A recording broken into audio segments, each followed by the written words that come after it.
A 24 foi fundada em 2012. Nos seus mais de 13 anos de existência, ela já lançou mais de 150 filmes de longa-metragem, e é possível que entre todos esses títulos, até hoje, nenhum deles tenha mexido tanto comigo quanto a Ghost Story, ou Sombras da Vida.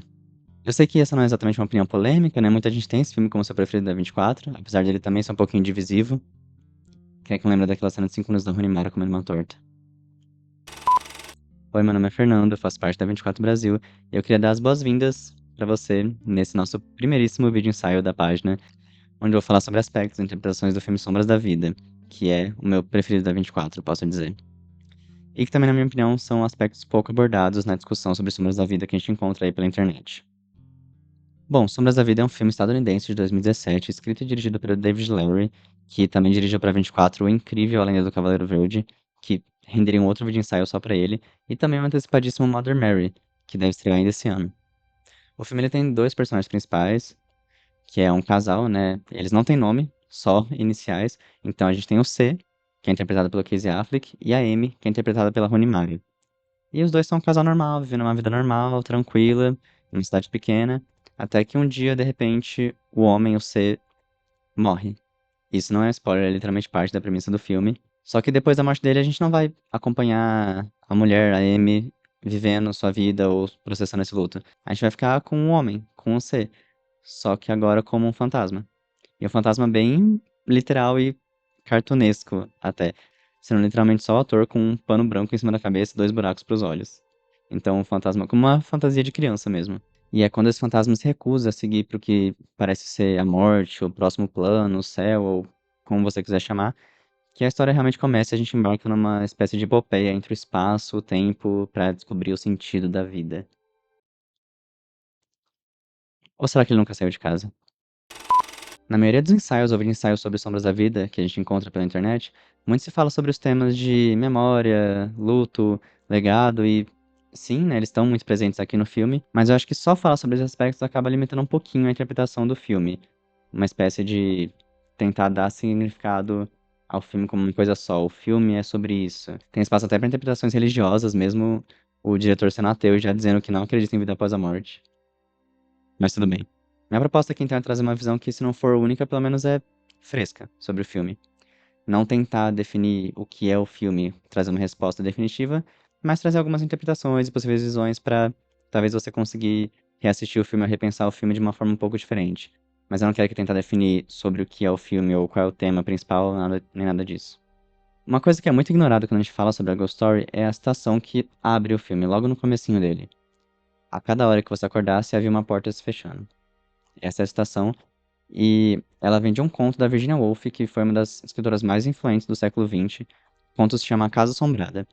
E, assim como Sombras da Vida vai subverter o que a gente imagina que seria uma história de fantasmas, A Casa Assombrada da Virginia Woolf vai subverter o que a gente espera que seja uma história de uma casa assombrada. O conto é de 1921 e 21 e ele é super curtinho, inclusive tem só duas páginas, eu posso até deixar aqui embaixo para vocês lerem, quem se interessar. E no conto a gente vai ter, pelo menos na interpretação mais comum, um casal de fantasmas que vai voltar para a casa onde eles moravam, só que agora ela tá habitada por duas pessoas vivas.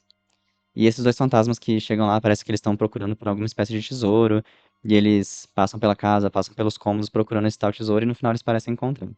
Algumas coisas legais do conto que depois eu vou até trazer de volta para comentar sobre o filme é que o ponto de vista da história, né, os narradores da história, quem conta ela, não são os fantasmas que estão vindo para casa, mas sim os vivos, as pessoas que estão vivas dentro da casa. E a outra coisa é que, além de estarem passando pelos espaços da casa, né, os fantasmas também passeiam entre temporalidades.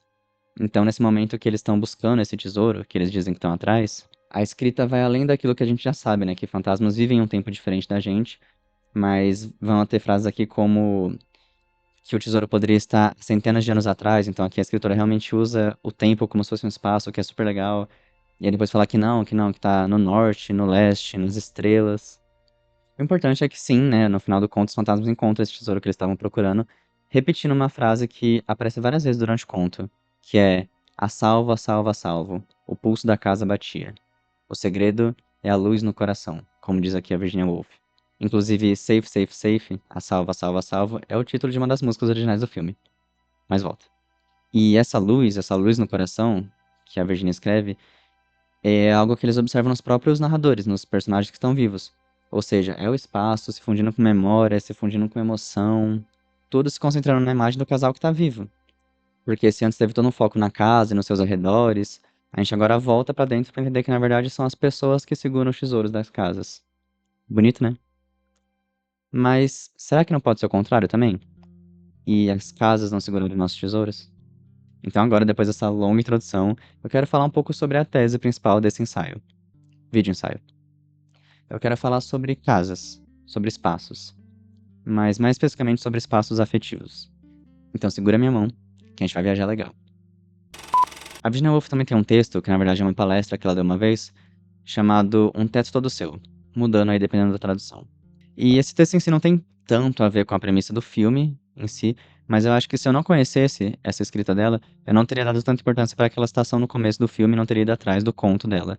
Porque, apesar do Teto Todo Seu ser mais voltado para a experiência feminina de escrever, eu acho que tanto esse texto, no caso essa palestra, como o conto dela e outros livros também da Virginia Woolf, falam muito sobre o espaço e o tempo como personagens, como se fossem parte da narrativa e não só coisas ou um tempo que só existisse. Eles fazem parte ativamente da narrativa, quase como se eles fossem personagens próprios. E eu comecei a pensar que deve ter um motivo muito bom e muito claro pro diretor David Lowery ter escolhido uma citação da Virginia Woolf para abrir o seu filme. Provavelmente porque todo o trabalho dela influenciou ou influencia ainda o seu próprio trabalho e as suas ideias quando ele vai pensar no filme. Aliás, isso é uma coisa que eu já sei, né? O próprio diretor já falou algumas vezes que sim, que se inspira muito no trabalho da Virginia Woolf, principalmente na maneira como ela aplica justamente os seus espaços e o seu tempo dentro das suas histórias.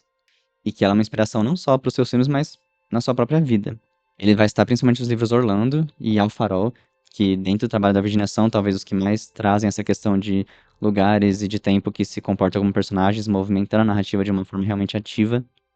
E além disso, Larry vai contar em uma entrevista algo também muito importante pro pensar dos Sombras da Vida também, que nesse caso é algo mais pessoal. And I was just, wondering why I get so attached to physical spaces. And my wife Augustine and I had just moved to LA, and we had left the home that we had in Texas behind, and I was just really upset about that. And I didn't want to move. I didn't want to leave this house. Ou seja, e aqui eu não quero, né, afirmar que eu tenho uma interpretação correta, né, como eu já falei antes, ou que eu quero trazer um ponto de que, na verdade, o filme é sobre isso ou sobre aquilo. Até porque os filmes não têm uma interpretação só, né? Tipo, cada pessoa vai trazer a sua visão específica para um filme e é isso que é bonito sobre a arte.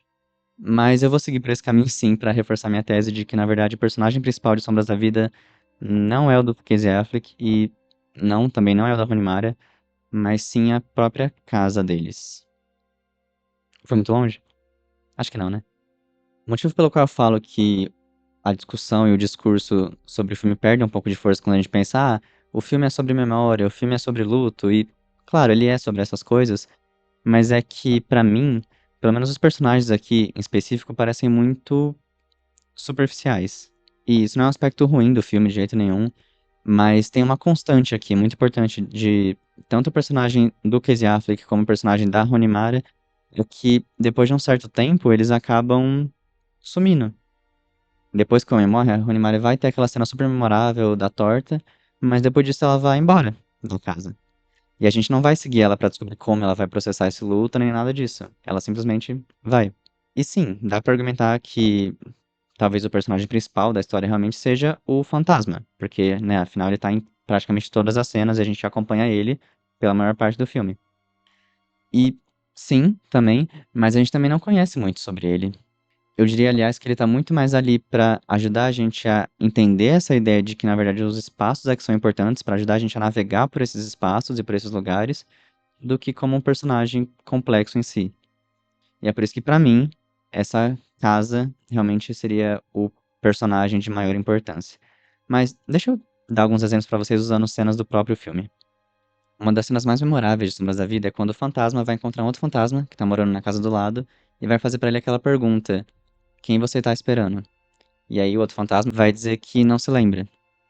E aí, de novo, esse diálogo pode sim ser interpretado como aquela ideia de que a gente fica tão preso ao nosso legado e à nossa história, e aí, quando a gente morre, a gente não quer que as pessoas esqueçam da gente, que a gente não consegue só desapegar e seguir para a próxima fase da vida, mas que a gente quer ficar na Terra. Mas eu vou outra vez reforçar aquela ideia da importância dos espaços e das casas. Porque eu diria que nessa cena, assim como em outras cenas do filme, Os fantasmas, eles estão muito mais apegados ao espaço físico e às suas casas do que necessariamente às pessoas. Eu tenho essa impressão muito também quando eu lembro da cena em que a Runimara sai da casa e o filme não decide seguir ela, porque o fantasma não segue ela, o fantasma não vai atrás dela. Ao invés disso, ele fica na casa, ou seja, pelo menos pra mim a impressão que fica é que ele tinha mais apego àquela casa do que a personagem da Runimara em si. Não necessariamente mais apego, mas talvez ele tá mais preso naquele local de uma forma mais física mesmo. E aí mais pra frente tem aquela outra cena em que uma família nova se muda pra casa e o fantasma vai ter uma espécie de chilique ali de ciúmes, né? Em que ele vai quebrar as coisas. E eu não acho que ele faz isso por conta de quem são aquelas pessoas, de quem tá ali, mas porque elas estão ocupando um espaço que era dele, que era deles. E se ele agora não pode mais ter essa relação com aquele espaço, com aquela casa, então não parece justo que ninguém mais possa.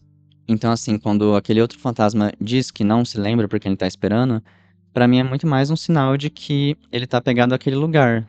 Porque todo mundo já foi embora, não tem mais ninguém ali, e ele continua ali esperando algo que ele não sabe. Porque ele tá apegado à casa em si.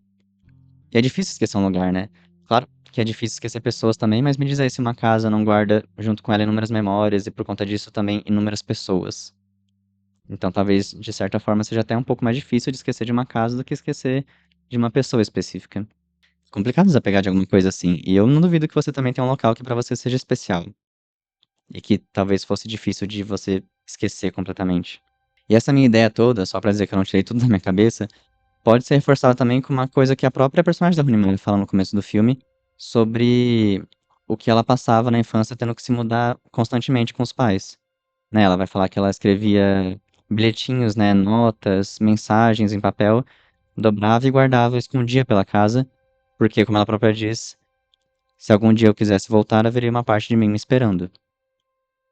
E aí dá também pra gente pensar que talvez essa parte dela que estaria esperando fosse o próprio fantasma, né? Ele esperando talvez por uma volta dela, esperando ela voltar. E assim que ele teve acesso, né, àquela mensagem, ele conseguiu se libertar, né, seguir em frente, talvez pra conseguir se reunir com ela de algum modo. Mas eu quero levar, como sempre, pra um outro lado. Essa fala e essa ação da Runimara de escrever essas cartas, de escrever essas mensagens, é um exercício de permanência. É como se fosse uma marcação de território mesmo. Apesar de não ser igual aos outros animais, o ser humano também é um animal territorialista. Uma das experiências mais emocionalmente desgastantes e, às vezes, até fisicamente também, é uma mudança. Ainda mais se não for pelas melhores circunstâncias. Então, para alguém que se muda com muita frequência, a experiência é muito estressante. Então, é natural que a Amy, a personagem da Runimara, tenha sentido dificuldade durante toda a vida em sentir que se encaixava em algum lugar, que pertencia em algum lugar. Mas talvez seja por isso mesmo também que ela tenha tido uma certa facilidade em se afastar daquela casa que ela estava dividindo com um C depois que ele morre. Talvez porque ali ainda tinha algum pedaço seu, né? Agora, se esse pedaço é um pedacinho de papel, literalmente, ou o fantasma em si, você decide. Lembra sobre os aspectos do conto da Virginia Woolf que eu falei que ia voltar mais pra frente pra falar sobre o filme? Sobre como é interessante que em uma história de dois fantasmas, os narradores verdadeiros sejam os dois humanos vivos, e que a jornada dos fantasmas se dá dentro daquela casa, dentro daquele espaço, mas também através do tempo. Então, no filme a gente tem um momento que é um dos momentos mais legais do filme, que o tempo e o espaço acabam se fundindo de uma maneira bastante frontal e bastante interessante. Quando o fantasma ali, né, mais pro final do filme, começa a viajar entre o tempo, né, da sua própria casa, vai pro futuro, depois parece que volta pro passado, tem um momento ali de full circle, né, de ciclo completo, onde ele volta pro que aparenta ser o passado em uma cena que a gente já tinha visto antes, pro tempo que ele ainda era vivo, aliás. Eu digo, né, full circle, ciclo completo, porque assim como o fantasma, a gente também volta pra uma cena, a gente revisita uma cena lá do começo do filme. A gente revisita aquela cena onde alguns livros caem na casa do casal, acordando eles no meio da noite. Inclusive, um dos livros que foi derrubado é o A Casa Assombrada da Virginia Woolf, então um easter eggzinho aí pra vocês. Mas aí o que é legal é que a gente descobre que, na verdade, os livros não caíram por acaso, né? Mas que eles foram derrubados pelo fantasma, em uma espécie de crossover, assim, de atravessamento e fusão, junção do tempo do passado junto com o futuro. Algo muito doido, mas também muito legal. E a gente tem aquele plano super legal, né? Dos dois lado a lado, né? A gente tem o fantasma, né? Que seria o Casey Affleck depois da morte. E a gente tem o homem ainda vivo, no mesmo plano, existindo ali juntos. Algo muito, muito legal. E aí isso me levou a pensar também uma noção de que talvez a gente esteja constantemente se encontrando dentro dos espaços também. Mesmo que a gente encontre versões de nós que já não existam mais. Por exemplo, pensa na sua casa de infância. Vamos dizer que ninguém mais mora lá hoje. se você voltar pra ela, você não vai estar sozinho ali. Quer dizer, vai, mas junto ali com você vão ter muitas memórias de muitas mais pessoas e de versões diferentes dessas pessoas e versões diferentes de você mesmo até. E aqui também eu acho que essa ideia que eu falei do ciclo completo, né, dessa volta no tempo que o fantasma dá, mas que eu também tô fazendo aqui com esses exemplos, tá também muito ligado àquela ideia que tem ganho mais fama, né, ultimamente, de que o tempo, na verdade, ele não é linear, né, de que ele, na verdade, se cruza. Então, aquele conceito em que passado, presente e futuro são invenções do ser humano, mas que a verdade mesmo é que os tempos se cruzam e se sobressaem, se sobrepõem. E eu fico pensando naquilo que eu mencionei também, sobre a permanência, de que se a permanência não pode ser eterna também, sendo assim. Porque mesmo para os humanos, voltando naquela cena da festa, né, que também é muito famosa no filme, com todo mundo falando sobre querer ser lembrado e sobre a gente precisar fazer algo muito importante aqui durante a vida para não ser esquecido depois da morte, se isso não seria, na verdade, uma mentira, se talvez não fosse preciso tudo isso. Porque se todo mundo está fazendo ao mesmo tempo parte do passado, presente e futuro a todo momento, então pode ser que ninguém realmente seja esquecido, porque ninguém realmente deixa de existir. Lembra de novo da sua casa de infância. Tudo existe ali. E eu digo existe, né, o verbo conjugado no presente, mas pensando também em coisas que já existiram, que existem hoje, que ainda vão existir, que ainda podem acontecer ali naquele espaço, mas que são coisas que a gente consegue sentir em um segundo que a gente pisa ali. A gente vai revendo essas memórias que fazem parte da gente, mas que também fazem parte da casa, e tudo vai se cruzando. E a gente faz essas memórias e esse tempo voltar a existir, mesmo que seja só por um instante. Muita gente especula, né, sobre o que tinha escrito naquele papelzinho que a Rony Mara escreveu e escondeu na parede, né? Que acabou sendo uma coisa que liberta o fantasma também no final do filme, né? Talvez liberte ele pra encontrar o Rony Mara ou pra pelo menos desapegar de tudo aquilo que ele tava apegado e conseguir finalmente seguir em frente. O diretor já disse que não sabe o que tinha escrito ali, que ele não escreveu nada, mas que ele deixou a Rony Mara escrever algo que ela quisesse, mas que ela não contasse pra ninguém. E apesar de não ser meu objetivo, né, especular aqui sobre essa questão específica, eu queria pensar ou talvez trazer a ideia ou a possibilidade de que talvez a gente não possa ter ali nessa mensagem um retorno para Virginia Woolf, ou mais especificamente para o conto dela, né, que abre o filme. E se, né, assim como no Casa Assombrada, naquela mensagem, naquele pequeno papel tivesse escrito: a salvo, a salvo, a salvo. O pulso da casa batia. O tesouro é a luz no coração. Assim o fantasma estaria finalmente a salvo. Ele não precisaria mais buscar o conforto da casa, porque agora ele poderia buscar o conforto dele em outro lugar. Então será que é verdade mesmo que casa é onde quer que nossos corações estejam? Ou será que não são nossos corações que já fazem parte das casas? Eu falei que ia viajar. Muito obrigado por assistir ao primeiro vídeo ensaio da 24 Brasil. Eu espero que você tenha gostado. Comenta aqui se você gostou desse estilo de conteúdo, se também tem algum outro tipo de vídeo ou de tema que você quer que a gente traga pra cá. E também não se esqueça de se inscrever no canal, porque agora a gente vai estar movimentando muito mais por aqui. Fica de olho, fica ligado. Muito obrigado pela atenção. Um beijo e até a próxima.